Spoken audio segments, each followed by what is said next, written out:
All right. Hello, everybody. Welcome. I think we'll probably still have some people trickling in here over the next couple of minutes, but I'm going to go ahead and get started. My name is Bree Tolbert-Sofer, and I am one of the faculty advisors and the marketing manager for Be Well Solutions Dietetic Internship. And I'm super excited to be here with you all tonight with 4 of our amazing alumni who are here to answer all of your questions and talk about our program from the alumni perspective. So I hope that you're able to learn a lot during this, and we're going to go ahead and get started.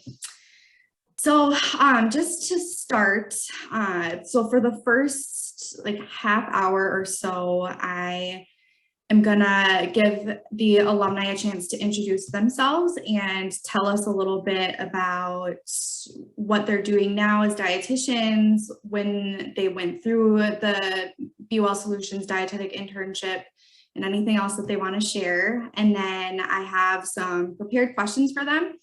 And then during the last 20-30 minutes or so, you will all have an opportunity to ask your own questions to the alumni. So be thinking of what you want to ask. And if you think of a question before we get to that point, you can go ahead and put it in the chat so that I have it ready to ask when we get to that point. So yeah, without further ado, I will just call on each of you alumni to introduce yourselves. So I'm going to start with Latrice. You are the first one on my screen. All right, good evening, everyone. As she mentioned, my name is Latrice Love. I was a part of the fall 2019 cohort. I graduated from the program in October of 2020, and I passed my RD exam in April of 2021. I currently work for the Georgia WIC program. I'm actually now, as of December 1st, the Nutrition Services Director for the WIC program in Columbus, Georgia. Prior to doing my internship, I did work for WIC as a nutritionist for 7 years. And then once passing the test, I was able to move up into that position. I'm very excited about that. So I work in public health in the community setting, and I also work part-time at a small hospital that focuses on orthopedic surgeries. So I get to see a little bit of both worlds. I do public health from 8 to 5, and then I go to the hospital from about 6 to 8 to do clinical.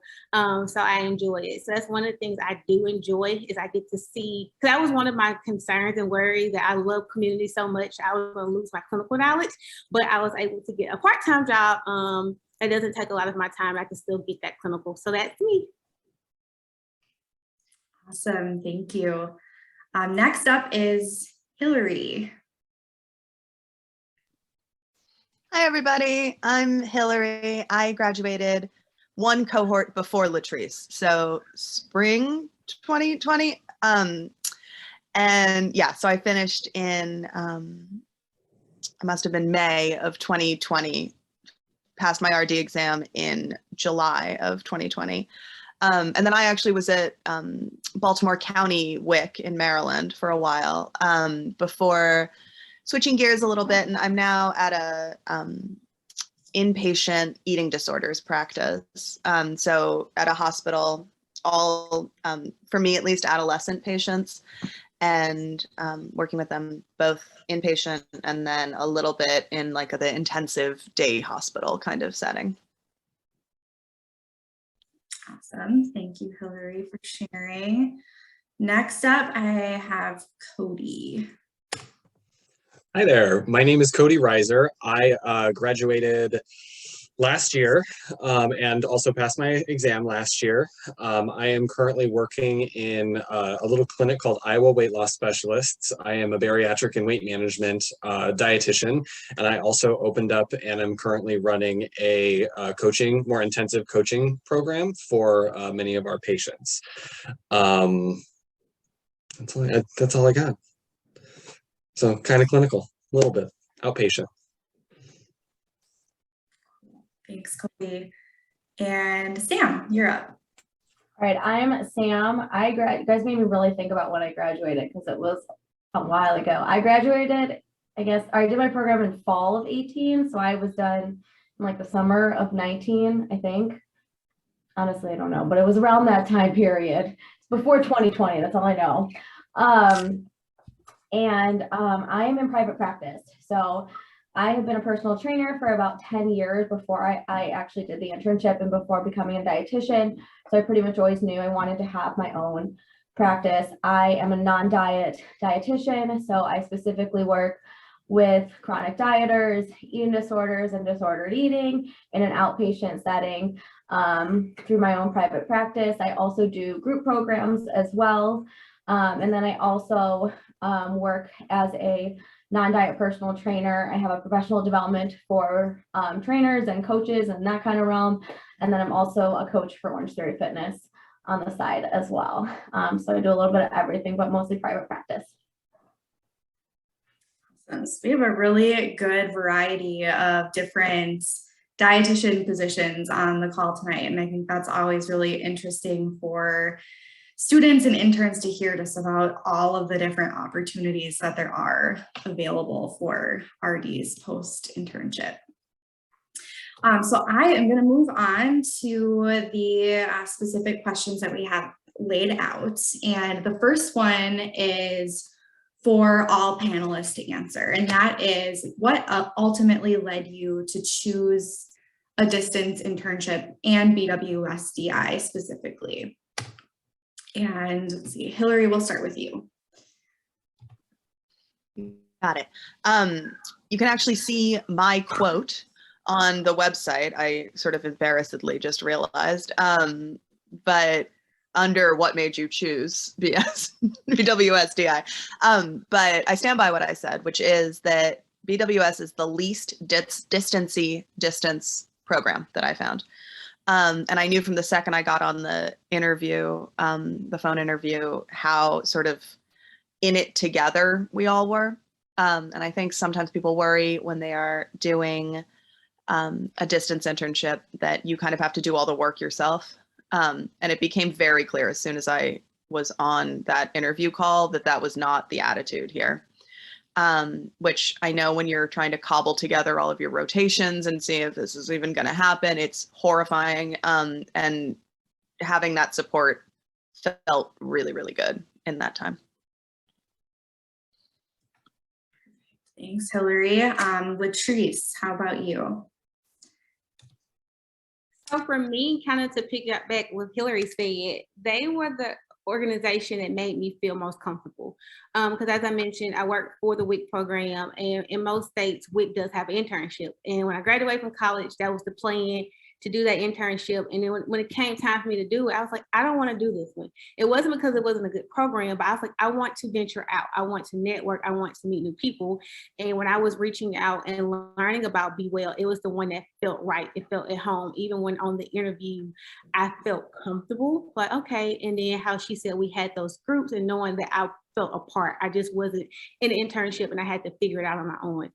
So definitely Be Well for me was, it made me feel confident when I was going through the process. Thank you, Latrice. Let's see, Sam, we'll have you go next. So mine's kind of different to some degree. When I was looking for internships, I actually did not initially want to do a distance program whatsoever. I can actually remember crying to my mom saying, she was like, what about Be Well Solutions? Like, it's in Solon. Like, I grew up in Cleveland. It's right at home. It'd be so like comfortable. And I was like, I do not want to do a distance program. I don't want to have to put together preceptors. This sounds like too much. I just don't want to do it.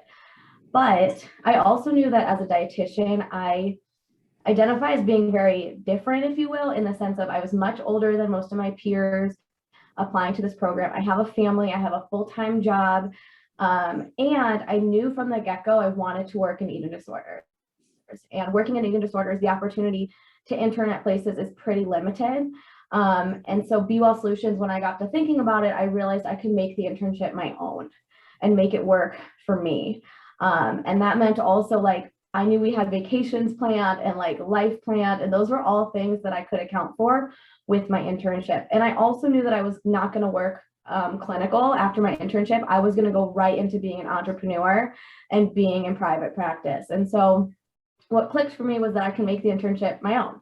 I worked with many of my preceptors were entrepreneurs.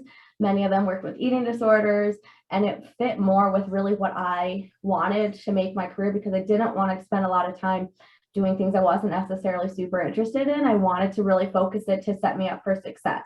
So actually when I interviewed, I was like, I had the same feeling that I was like, oh my God, wait, this is exactly what I want. And I quickly moved them up into my list of internships to be number one. And so for me, it just really worked out as something that I wasn't expecting at all. But I was able to make it my own. I was able to tailor it to what I wanted to do. And I got to pick the preceptors that I did want to work with for a large part of it, which really helped and made the whole experience more comfortable, and it was more flexible with who I am as a person in my life and all that good stuff. Thank you, Sam. And Cody, you are next. Yeah, I mean, pretty much everything that everybody has said so far is 100% true for me and I was the cohort that went through COVID. So we were a really tight knit group when we got in. There was only 10 of us. And so what brought me here though was I was kind of a non-traditional student. I did undergrad, dietetics, Iowa State, and then I went to work. I didn't bother with the internship. I went straight into wellness coaching, and then I did corporate wellness for like a year. And corporate wellness is something that I really developed skills in and got really good at, and wanted to further hone that. And a huge part of BWell's curriculum is corporate wellness. So that very obvious line of logic is what drew me. But also being after working in corporate for so long, I became very driven, very ambitious, and I made a lot of connections with people, and I was able to leverage that into creating a schedule for myself. So I actually applied with, I think, 7 preceptors already ready to go. So granted, COVID decided that, that half of that wasn't going to happen, so I had to change that. But it really just worked out. Everything I wanted to do, I was able to do. My choice rotate, my emphasis rotation, my clinical, everything that I wanted to get done in that period of time was absolutely allowed, and my preceptors made sure that it happened. I rotated stuff all the time. My schedule changed multiple times. None of it was a problem. And going into it, they let me know that I have this schedule, things are going to change. We're going to work with you one-on-one to make sure everything works out just fine, get you all the experiences you need.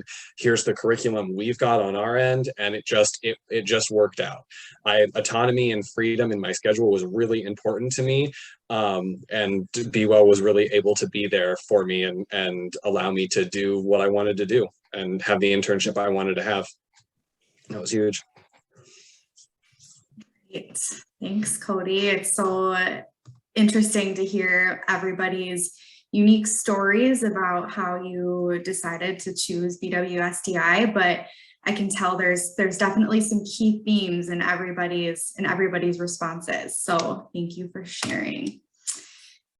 Let's see, so next question is for Latrice, and that is, what advice would you give to a student who is applying to BWSDI in the next match? I would definitely recommend you all to research BWell. See if this BWell solution is a good fit for you. Because I know when I was looking for internships, I wanted it to be distant because I wanted it to be, I didn't want to move. So something flexible will find it. But when you're doing your research, make sure it's something that fits you, because we know that with BWell, it's individualized, it's a self-program. So you're going at your own pace. So you have to be motivated compared to another program where the focus may be clinical. I knew I did not want a clinical-based internship where all my hours were clinical, because that was the one rotation that I feared at that time. So I would definitely say make sure you're researching it, make sure it's a good fit for you. And then network, reach out to the advisors, reach out. I know at the time when I was applying, I reached out to Katie. Of course, after I did my research, I had a question because that makes you put yourself into their radar. They say, oh, okay, who is she or him? So you can be seen, and then go to the open houses, come to the alumni panels like you're doing now, and just making yourself seen and aware of what's going on. And then also making sure you're thorough with your application. Make sure that you're writing a good personal statement, making sure that you're answering all your questions on your application, because you don't want to be eliminated or not chosen for something simple. So yeah, I would definitely just make sure that you're very thorough, that you're networking, making sure you're on LinkedIn. That's a lot of the things that we learn from the internship, and then research the program. Perfect. That is fantastic advice. Thank you. Moving on. So the next question is for Cody. What skills, experiences, or traits did you have that you feel helped you succeed in the program? I think my time in the corporate world really helped me. I worked for 3 years in corporate wellness, and that helped me greatly. I mean, with the application process, I mean, with the interview process, all of the kind of the entry level stuff, and networking. This is, as you know, an internship is a huge educational opportunity, but it's also your opportunity to have the guide rails that you need to network in our very small world. And starting to create those connections is a huge part of what you will do, because you're not just going to meet with your preceptor. You're going to meet with your preceptor's network of people, and each one of them will have a network. So it's really important to be, I realize that a lot of RDs are very introverted, but this is the time to start pushing those boundaries and really get communicative and really start to talk about the things that you want, because a simple conversation, and this is how I got my current job, a simple conversation is more than enough to open up a few doors. And again, our world is very small, so we know each other. Anything that you do or say, for the most part, that is good, that contributes to dietetics in some way, or you're really outgoing, or you have a great idea, somebody's going to attach themselves to that, and they're going to talk about you later. And you want to make sure that those are positive experiences. And so really, really do your due diligence with networking, research, know who you're talking to, and know how best you can advance yourself. This is that buffer period where you are meeting people in the field. So I think my ability to work with others, counsel, coach, develop and organize projects and stuff like that, everything that I learned prior to really helped me to succeed in meeting, I mean, dozens and dozens and dozens of new people through this internship. Great. That is also really fantastic advice. And I can second the importance of networking. You just truly have no idea, even if it's a not dietetics related position that you're in or something like that, you just never know who you might get connected with through all of your different opportunities. So that is fantastic. Next is for Sam. And Sam, what challenges did you have going through BWSDI, and how did you overcome them? Yeah, so I had a lot of challenges when I going through the internship, just from I had been working on my own for many years before I got to the internship. So I was always able to make my own schedule and kind of be on my own and do what I wanted. And so having to work on other people's schedules, that in itself was a little bit challenging for me, just because I was not used to it, and not having say. Now, that being said, my preceptors afforded me a lot of flexibility, which was really nice to be able to kind of work with them to figure out schedules that worked, and I had a good opportunity. But I think just having to work for someone else as an adult was just an innate challenge. But also I think probably the biggest challenge for me was that I went into my internship knowing that I was going to be a non-diet dietitian with a focus on intuitive eating and health at every size and a lot of the non-diet frameworks. And not all my preceptors necessarily aligned themselves with those same values. And even though you can make arguments for the research on, say, both sides, my own personal beliefs, definitely aligned with the one framework, right? And so meeting with sometimes dietitians who weren't necessarily my preceptors, but were in, like they said, the network of other preceptors, and they were like, what's intuitive eating? And I was just kind of like, oh God, here we go. Or having to sit there and listen to people prescribe BMIs and what that meant, or prescribing very restrictive diets, and me just sitting there being like, oh my God, I'm just the intern. Like, how do I counsel in a way that is still true and authentic to me, while also learning from these other preceptors and these other perspectives? And so I tried to look at it as always like a learning opportunity.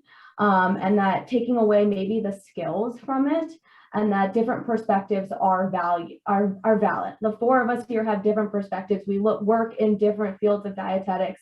I'm sure we can have arguments on both sides. And I think that's the beauty of this field, is that you can do a lot of things with it. And so I just try to teach it as like, kind of learn from it and say, okay, even though they might not believe in this, what can I take from this that's still valuable for me? Is it the way they counsel? Is it the way they talk to someone? Is it the research, right? I can still look at it and say, is this legit? You know, how does this play in, or how will this give me more knowledge for when somebody asks me about this thing or what have you? So just still trying to take everything as a learning opportunity. Kind of the opposite of Latrice. I had a WIC rotation and I knew WIC was not for me. Like, I was like, this is not for me. This is not my world. Like, I just wasn't me, but still taking it as, what can I take from this? What can I learn? And so just seeing everything as a learning opportunity and a place to grow from. And you're gaining knowledge in so many areas, which is valuable, because literally no matter where you end up, somebody's going to ask you something about something and you're going to want to have that information. So I think it's really valuable. So I think just trying to stay open-minded, and to take it all as like, you are here to learn, you're here to grow, you're here to get better, to get knowledge, and it's going to pay off in some way, shape, or form. Would probably be the biggest thing, but just, yeah, having just kind of knowing my perspective, and not always, but that's life. Thank you. Thank you, Sam. The open-mindedness is so incredibly important. It's something that we're always emphasizing with our interns, because you might go into a rotation thinking that you're gonna absolutely hate it, and then you end up loving it, and that's where you end up focusing on. Or going back to Cody's point about networking too, even if you know that you're absolutely not going to want to work in a certain area, you still never know who that preceptor or who the preceptor's coworkers or whatever, how you might get connected with them again in the future. So I think that is also really good advice. Let's see, next questions for Hillary. And that is, what is your top tip for preparing for the RD exam? And were you able to study and prepare while you were in your internship? All right. So I feel like most of us are going for this title, but my class was actually the COVID class. My class was, COVID hit midway through my rotations, which is only to say that we had to pivot and take a lot of stuff virtual, and gave me a kind of an especially free-ish schedule toward the end of my internship, which meant that I had a lot of time that I can also spend studying while I was completing remote tasks for my remote preceptors. But my number one tip is to have a schedule. And once you have finished what you consider your portion of studying for that topic, you're done. Let it go. Because I felt like especially with all that time, and if you're in a sort of more loose schedule, you can get very hooked on the idea of continuing to study and study and study. And ultimately, it stops being helpful. So take as many full practice exams as you can to actually identify what you actually need help in, as opposed to just what you vaguely feel insecure about. And then make a schedule accordingly. And when you're done, you're done. Don't beat yourself up about it. Go take the test. You can always take it again. Can I just add too, don't be intimidated by how other people are studying. Everyone's going to study really different. Everyone's going to have a different approach. You have to just stick to what you know is going to work for you. And you might not know, but don't get bogged in like, well, should I buy this? Should I buy this? Should I buy this? Like, just stick to one or two of them that you know is going to work for you, and just do it. And also don't feel like you have to study 4 to 8 hours a day. You can ask Katie this. I finished my internship and it was like 6 months before I even started studying for the exam. I did not have time. I was working full time. Like, it just wasn't on my radar. And then when I did study, I studied like 2 hours a day while I was working full time. So it was like a totally different experience. still pass, still did fine, whatever. And if you don't pass the first time, it's also okay. But just like whatever you do it and just stick to it and just know it's going to work. Don't worry about what anyone else is doing because it does not matter. Yeah, And honestly, stay off the We Facebook all have something to say forums. about it. Get off the Facebook forums. Do not do Yes. it. Run. Yep. I Go did- Latrice. Very true. Okay, I want to add to what they said. So I actually did what they said not to do first. Like I missed over studying for the test. I got off while I was working full time. I got off. I was like, okay, I got to study. I would eat and I would stay up all night. Study. That was my life. Like I missed out on life because I was studying. And then even the night before. So the night before your test, don't study. Like you know what you know. So the night before my test, I went in there super paranoid, anxious, and failed. I'm at a 24. So I cried because I failed by a point, and I was like, I did all that. So it took me about a month to regroup. And then the second time around, I was like, all right, I made the schedule. I found 2 things that worked for me. I didn't cram the night. Well, I won't say cram. I didn't overthink it the night before and went in and passed. So definitely take their advice because I was so obsessed. Like, I got to pass. But take your time, set a schedule, find what works for you and get a study partner. That was another thing that worked for me. If that's something, that's your study style. Find someone to study with who knows what you're talking about so you can talk it out.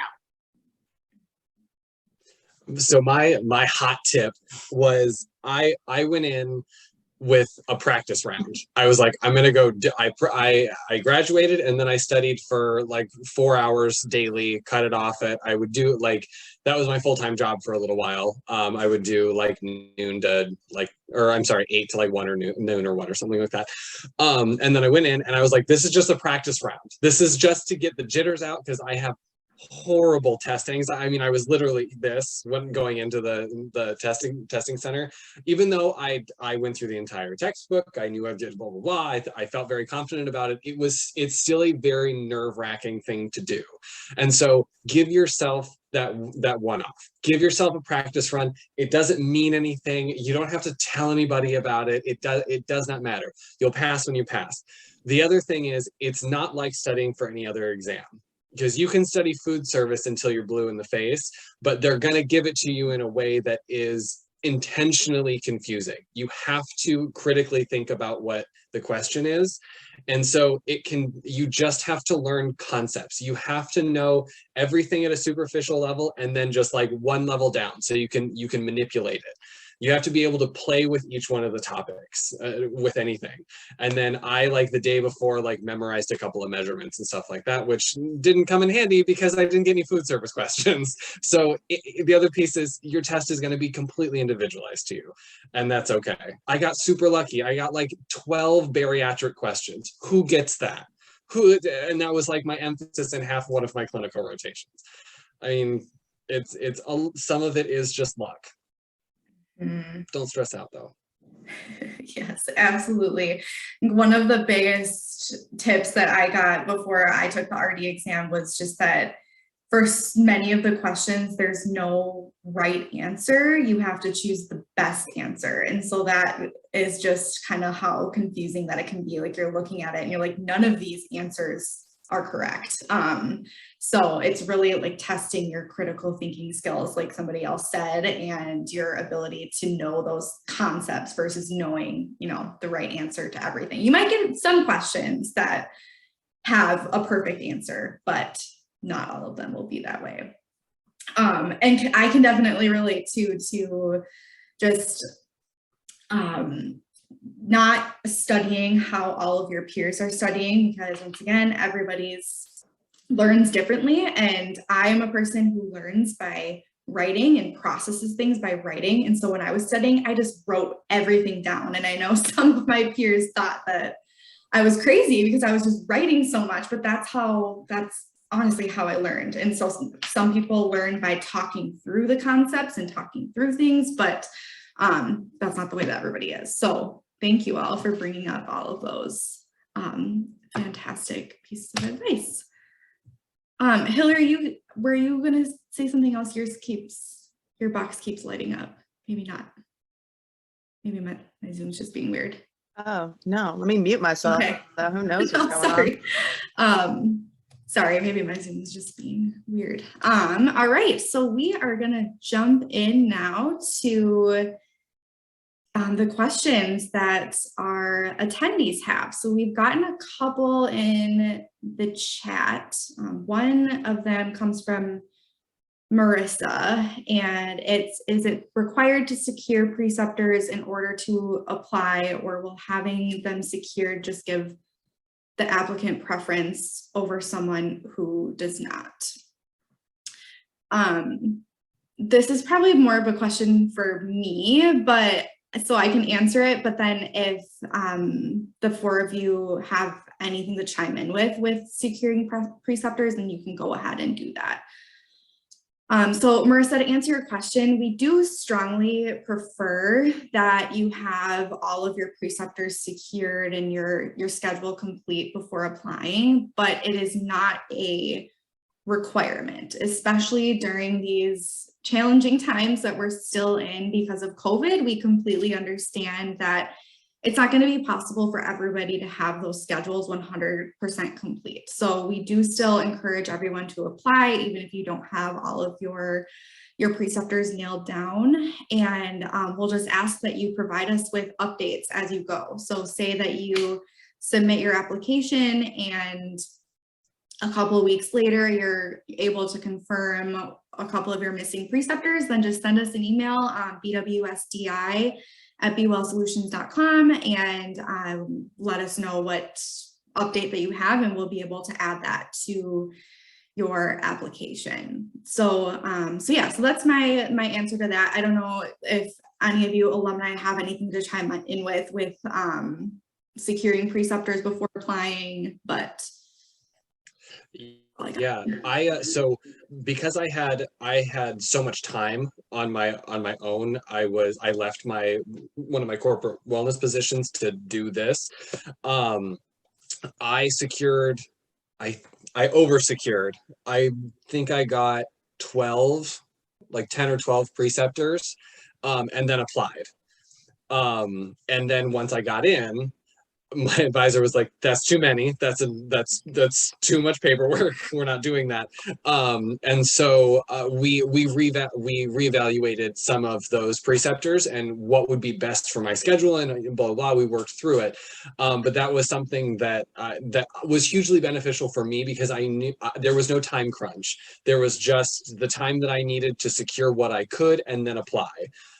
So if you can only, I remember having this conversation with one of my advisors, and, if you can secure your clinical and most of your community, like that's pretty good. If just start the process prior to getting into the program. And I think most of all, one of the reasons that I think they like that so much is because it shows that you're dedicated to what you're doing. It shows that you've done enough to get a rotation started, you've networked enough, you've communicated enough, and then you put in all of the work to apply with all of these preceptors. So you're dedicated, you're here, you're in it. Thank you, Cody, for chiming in with that. Do any others have anything to add to the preceptor question? Okay. Just from a sort of contrasting position, I certainly did not have all of my rotations tidily organized by the time I applied. I had some, but certainly not all, and that was totally fine. BWS helped me find some of them. It was not the sort of you're on your own kid that I think a lot of people think of when they think of distance. Mm-hmm. I would agree with that. I could be wrong. I don't really remember, but I don't think I had many preceptors lined up, just given where when I applied. And I think I had like a clinical one that part of my clinical was lined up. I might have had my ED one lined up. I don't really remember, but I did not have many of my preceptors lined up before I applied. I don't think. But so just saying, BWell Solutions did help me do that as well. My preceptors lined up, but for some of my classmates, BWell was very helpful in getting them preceptors. So I think that was a good thing compared to other programs where I've known people who did not finish their program because they could not find a preceptor and the program did not help them. So that is one of the benefits of Be Well. They will help you. Yes, Be Well, sorry, tripping on my words. We do have our own database of preceptor connections. So we're able to utilize that for individuals who have been accepted to our program. And even if you live in a particular area that we don't have a lot of connections in, our faculty we do everything that we can to search for connections and potential preceptors for you. So, yeah, I will echo what everyone else said, and that we provide all of our interns with as much support as possible with being able to secure any rotations that they haven't been able to before applying. Let's see, the next question I have here is, if I apply for this fall match, would I be able to take my RD exam and become registered before the 2024 deadline? And the answer to that is yes. So the fall 2022 match is the last one that we'll be able to accept interns for before that that deadline comes up. That is a good question.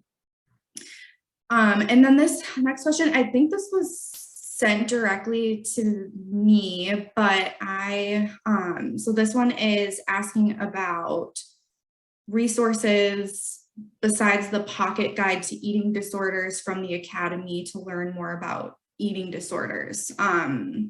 Hillary, I don't know if you know of any other resources through the Academy for learning more about that topic. They also said, I'm aware of the intuitive eating workbook. Any other books or resources that you would recommend for people to learn more about that topic? Wow. I am so not book oriented, so maybe Sam knows more about this, but honestly, one of the things I would say is that in the psych world specifically, so much of it is custom to the patient. So much of what I'm doing is more based on I mean, I guess this is true in every context, but more based on the person that I'm looking at, as opposed to guidelines in books. And that's also especially true with adolescents, where I can't even estimate what we would call a minimum safe weight based on just age and height and things like that. That said, I'm going to follow up with some actual answers because I'm just not a big book person on this context. So maybe Sam can give you a better answer than me. I would say, so I highly do recommend the intuitive eating book and intuitive eating workbook. It won't really address eating disorders specifically and like how to treat them.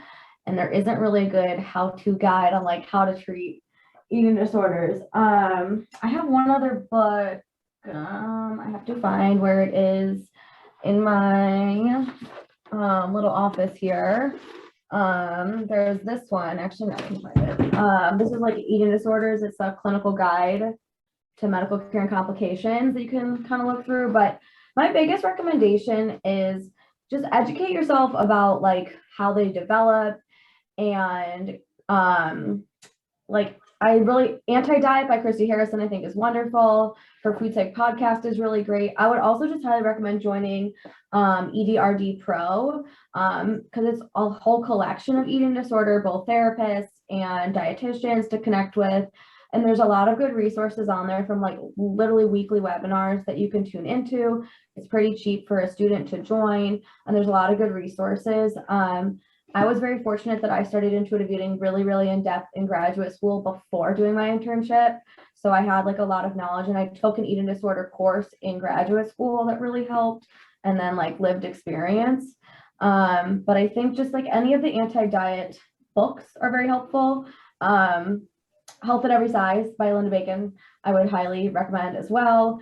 And then once you get through like that one, intuitive eating, health at every size, anti-diet, you'll like figure out all the other ones kind of from there. Would probably be my biggest like tips of ways to kind of start to familiarize with those areas. It's it's definitely tough. There's another book. I need to find it. I will look for it and I will get back to you. So yeah, I did some quick Googling, and one that I know that we all use a lot is Nutrition Counseling for Eating Disorders by Marcia Heron and Maria Larkin. That one has a really nice clinical overview, especially if you want to talk about refeeding and some of the more sort of medical components. There's this one. It's called A Beginner's Guide to Eating Disorder Recovery. Awesome. All kinds of resources. Thank you both. Let's see. Next question is, can we have 2 preceptors for 1 rotation? And Cody, I see you nodding your head. Yes. So I'll just quickly answer that. And then maybe once again, if any of you want to chime in.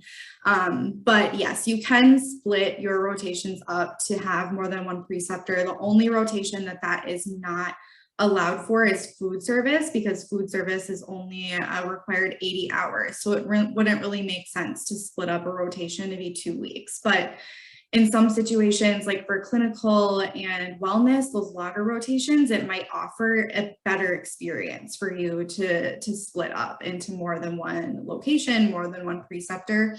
That is just something that your faculty advisor will have to look over once you've been accepted to the program, just to make sure that it's going to offer the best experience possible. But yes, absolutely, that is allowed.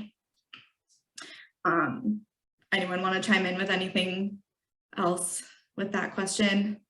Maybe not. I would just say it's encouraged. I mean, if you, for longer rotations, I did 2 different clinicals. I did an outpatient VA, and then I did weight management and bariatrics. So I knew going in that that's what I wanted to do, and I wanted a very heavy, like, large hospital setting, and I wanted a very small clinic setting, just to kind of see what the difference was, and it was very beneficial. I would agree with that too. I split up my clinical between like long-term care and then like clinical, hospital, ICU, SICU, all that good stuff. Yeah. But I also split up my emphasis. I don't know if you guys have renamed that, but I split up my emphasis rotations around like a bunch of different ones for that. And like some of which I just extended. Like I ended up liking my food service stuff, so I just did a couple extra weeks with them, and then like did a lot in wellness, and I did a lot with ED. So I definitely had like a billion. I felt like I had a billion preceptors. Yeah. Awesome. All right. Next question is for Sam. And Sam, how did you go about creating your private practice? So it's kind of a lot to like answer all in one, but really I just did it. So I think anyone can kind of tell you in private practice, you can kind of start like not that legit, if you will, in the sense of like I had people asking me, hey, do you see clients for nutrition? And it was like kind of one-offs, and I would see them on Zoom, and I didn't at first have like a good billing. It was just like everything was through Google, and I was like, okay, I need to legitimatize this. So one of the best things I would say is that if you have a business name, like get yourself an LLC, make it legal. You're going to have to pay taxes on whatever money you make. So just know that, like look into the legality of it. And the second one was get yourself an electronic medical record software. So something like Healthy, or I use Practice Better. There's Simple Practice. There's a lot of good ones, so that everything is HIPAA compliant and HIPAA safe. Like basically just like protect yourself. But really you can just kind of start doing it. I know that's like probably sounds really oversimplified, but it was literally just started with people asking me to do sessions. I also kind of knew how to like run a practice, if you will, a little bit from personal training. As a personal trainer, you have to run your own business. So I had like a little bit of knowledge, and I just started counseling people one-on-one. But basically that was it. Just like make sure like legally you're safe. There's some legal safeguards in there, just like between liability insurance, HIPAA protection. And then I really just networked in my local area with like therapists and different providers to start to build my practice, and it's an ever growing thing. But the one thing I will say is if you can afford to get into like a coaching system where there's other people helping you build your business, that is pivotal. I, over the last year, I'm in a coaching program for entrepreneurs to to build my practice and make it better. And that's been so helpful because there's just been so many resources available to me to help me build my private practice. But it's very doable. You just got to start, and it can be small. It doesn't have to be full-time when you start. It took me like a couple years before I went full-time, and was really only in 2021 that I decided, hey, I'm going to do this full-time. So just give it time, but just go for it. Thank you, Sam. See, next question is from Christina. I would just sort of echo this. Sorry. Go ahead, Hillary. Sorry. From the other side, as someone who is, from the inpatient context, we're often trying to find providers to refer to on discharge. And I do think that making yourself known to some places that you think might be referring to you is actually a huge value add for them. And it can really be mutually beneficial. 1,000%. Especially if you take state insurance.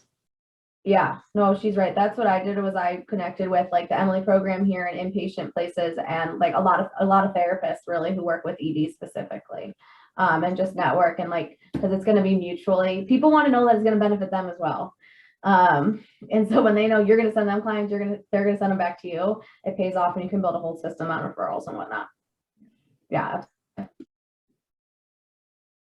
Awesome. All right. So the next question is, what was your best method for networking with your preceptors? Was it word of mouth, researching and making calls, scheduling meetings with potential preceptors? Kind of what was it? And anybody can answer that one. Cody, I see you. All the above. You got to do all of them. Get very comfortable with all of them. I had corporate people. I had teeny tiny clinic people. I had huge hospital system people. Everybody. They wanted meeting. They wanted a phone call. I had one person just had an email and was like, "Yeah, come in one day. It's no problem." So it's all depending on what their job is like and what their personality is like. Each preceptor is going to communicate with you differently. I had one that was entirely through like text messages for the first, month or whatever. And I ended up being really good friends with him when I actually met him, and blah, blah, blah. So all of it, you'll have to do all of it, especially in COVID. A lot of it will be remote, but if you're asked to go in for an interview or something like that, or you're asked to do something, meet them in person, strongly encourage, obviously, do all the COVID safety procedures and follow the rules. But yeah, go meet them. And even if they're like, no, we can't take you right now, you still presented yourself to them, and that is going to lead to something down the road. So it's never a missed opportunity to meet somebody. Yeah. And to add to that, yes, all of that. And then also for me, networking with someone who can network for you. Because in my area, I didn't know a lot of people, but my boss at the time, she was older, getting ready to retire. So she knew a lot of people. So she was like, ask people to contact their contacts for you. Like they'll set it up. She CC'd me on email. I just had to call. So yeah. Thank you both. Let's see. Next question. Has there been a time when someone was matched and you couldn't secure due to their location? Has there been a time when someone was matched and you couldn't secure rotations? Okay, so Danielle, let me see if I can answer this, and just let me know if you need me to expand on it at all. But I mean, as far as I know, I've been with the program for less than a year. So I don't have I don't experience with the internship to say if this has ever happened, but I don't think that the program has ever experienced something like that where they're not able to find preceptors. There's always going to be like backup plans in place in case something like that happens. And that's going to be individualized too, right? Depending on the situation. So whether it be setting up virtual rotations or something like that to make up for it, that yeah, so I guess I can't say like, oh yeah, that absolutely could never happen, but like we've been saying this whole time, the BWS faculty is extremely supportive with helping with things like this. So so yeah, so if you are concerned about your location and applying, then that's something you could reach out to us in advance to kind of like let us know and give us a heads up, and we can let you know like what experience that we've had with that specific location before. But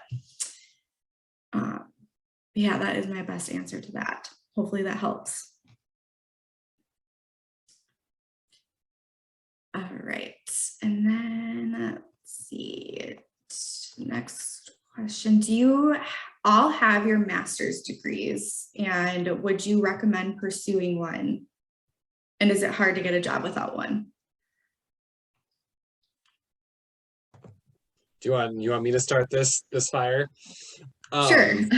when it comes to the master's degree thing, I mean, I don't know what the academy's got in store for you guys. I'm grandfathered in. I didn't really have any intention of getting a master's. I would rather get a couple additional credentials for my specialty in bariatrics and weight management. I will probably end up pursuing a master's at some point just to kind of maintain, but years of experience and being good with patients and all that kind of stuff are going to shine a lot brighter than 2 to 4 additional years in the hollowed halls of academia. When you get out into the real world, when you get out into working with one-on-one with patients, your internship, in my opinion, will, for example, be significantly more important. The stuff that you learn in school is really important, but a lot of it goes out the window when you sit down with people for the first time. And a lot of it is just background.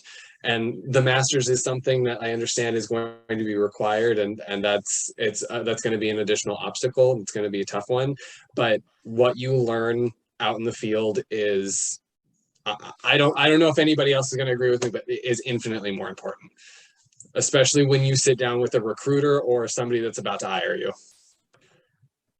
So I would agree with Cody, and I do have my master's. My route was a little bit different. However, my undergrad is not in nutrition and dietetics.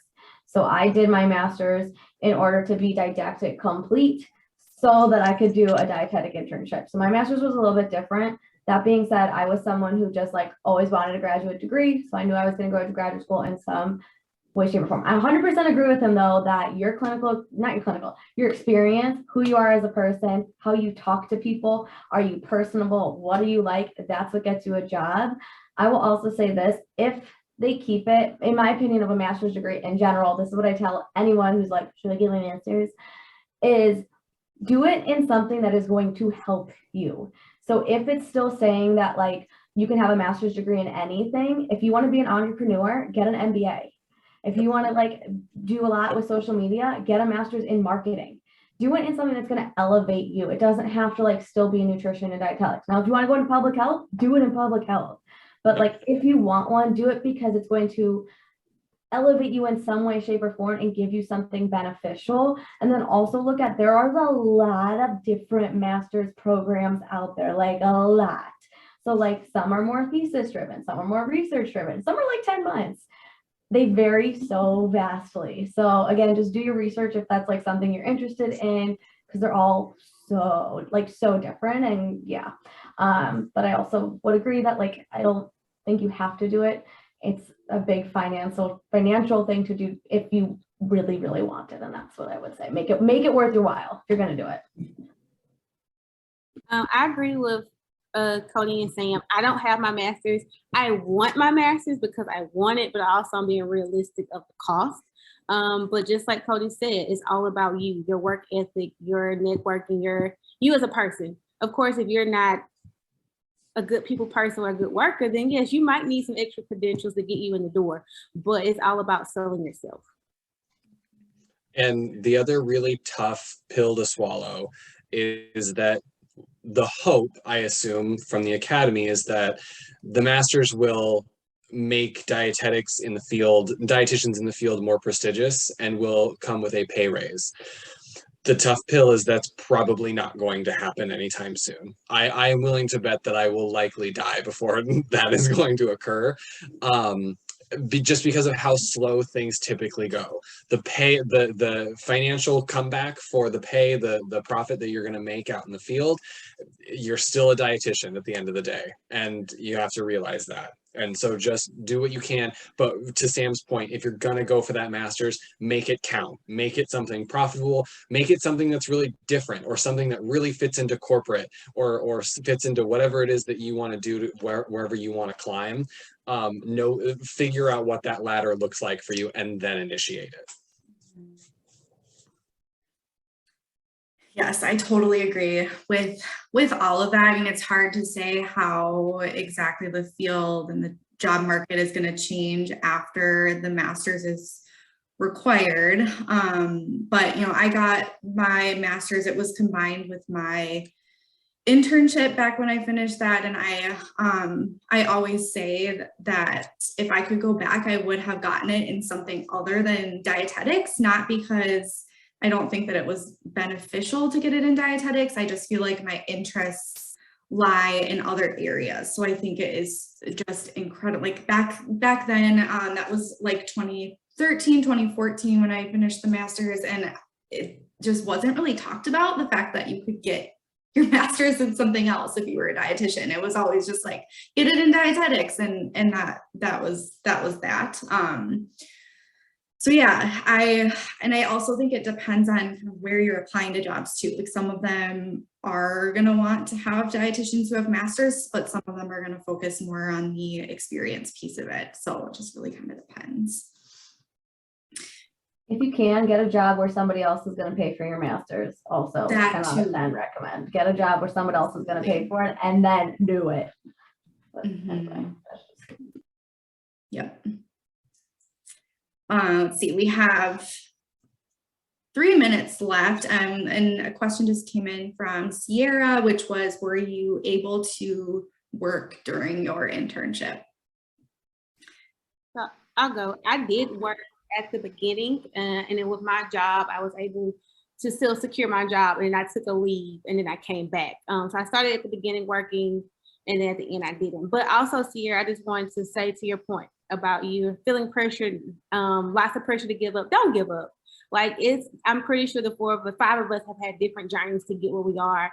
And I tell my friends all the time, plan A may not work, and you may have to go to plan B all the way through the alphabet and double A, but don't give up. It doesn't matter how long it takes you to achieve what you're trying to do. Don't give up. It's just your journey, your path. You'll definitely get there.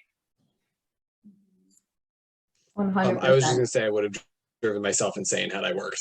I could not have done that. I was gonna say that I kind of worked, but I would like 10 out of 10 not recommend it if you can, in the sense of like, you're gonna be working long hours, and I had preceptors where every rotation I had different hours.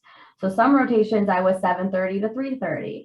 Other rotations I was like 10 to 5. Other rotations I was like, make your own hour. So it really depends. I have a very flexible job in fitness that I can make my own hours. So there were days where I coached 5 a.m., 6:15, hauled my butt to my internship, was dead tired by the time I got home, and was dead tired, which is why I didn't study for 6 months until after I graduated. So it kind of depends. I have a friend though who works the same field as I do, and I said I would not work. If I was you, I would try to just soak up as much of your internship as you can, really embrace it, and just, if you can afford to do that, that would be my recommendation, would be to like soak it up, study while you're in it, and just take that as much as you can if you don't have to work. It's a lot. It's like very taxing and very exhausting. Yeah, that's why I stopped working. I was tired. Like, it's exhausting. And then you can't focus when you're at your internship, and that's going to affect everything down the line. So it's better to like be present and soak in those moments if you can.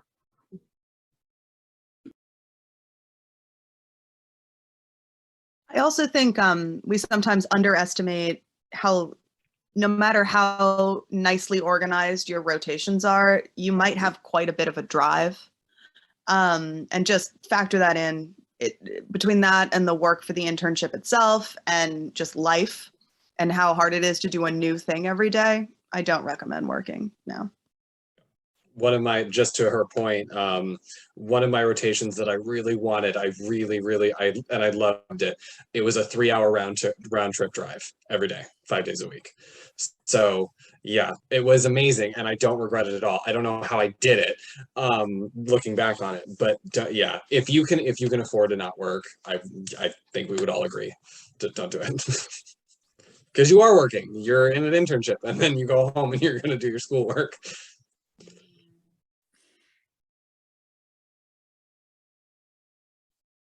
It was tough, but it was worth I think we all did. Yeah. Invest in books on tape, friends. Yeah, and just to chime in with working during the internship, it is strongly discouraged by BWSDI to have a job on the side. So if that is something that you're considering or something that you feel like you have to do, just touch base with our program, and we will be able to provide you with kind of more individualized advice around, you know, like, yes, absolutely, that could work, depending